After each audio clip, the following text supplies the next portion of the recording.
qu'on fait aujourd'hui, mini-prof? On mélange quoi? Du vinaigre. Du vinaigre avec Une craie. Avec une craie. Alors, on va pas la mettre tout de suite, on va d'abord peser. Est-ce que tu peux tout nous mettre sur la... Tu mets d'abord ta balance à 0, mini-prof? Est-ce qu'elle est bien à 0? Vas-y, rallume-la. Attends. 0. C'est bon? On met tout sur la balance. Donc, le capuchon qui contient la craie, le vinaigre, on va regarder à combien on est.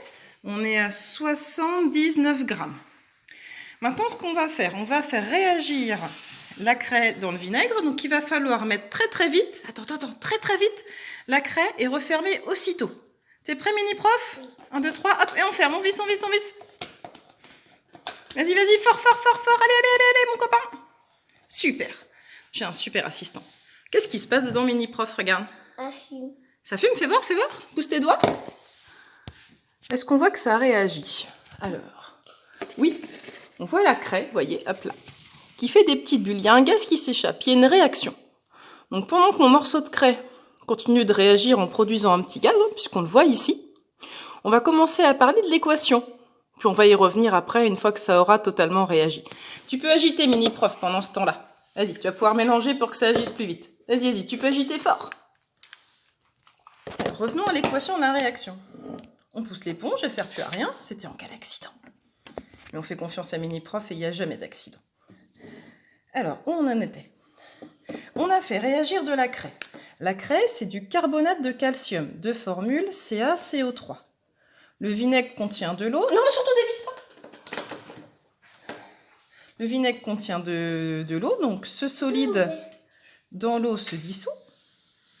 Pour donner des ions calcium que vous connaissez, Ca2+, et aussi des ions carbonate de formule CO3 de moins.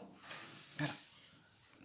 Au contact de l'acide du vinaigre, en fait, tout ça, ça va réagir. Ça va donner que Ca2+, plus CO3 de moins, va réagir avec les H+,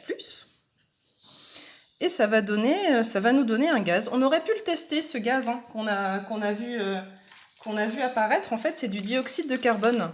Si on l'avait testé, on aurait pu le voir à l'eau de chaud. Ça donne donc du CO2. Voilà.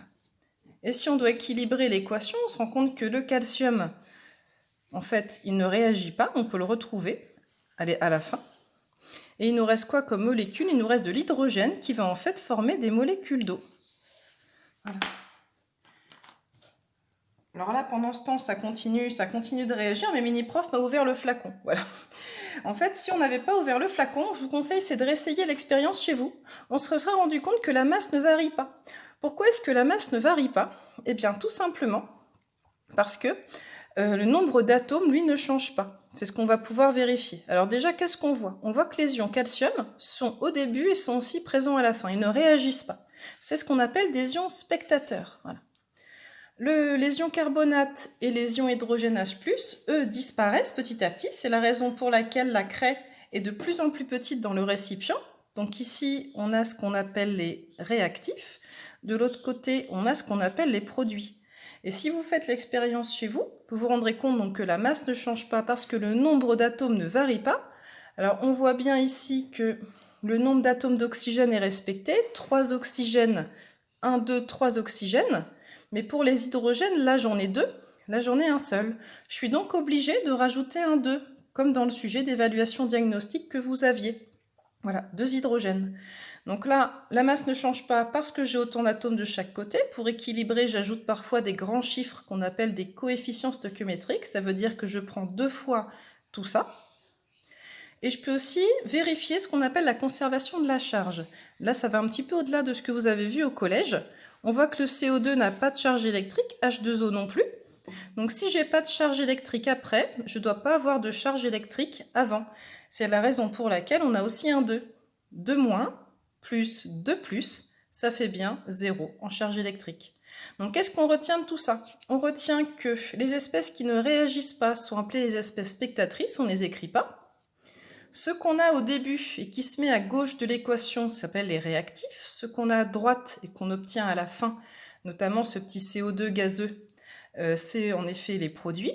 et que pour équilibrer une équation, il faut vérifier qu'on a les mêmes atomes en même nombre dans les réactifs et dans les produits, et qu'on a la même charge électrique dans les réactifs et les produits. Pour les équilibrer, on rajoute des grands chiffres qui sont les coefficients stoichiométriques.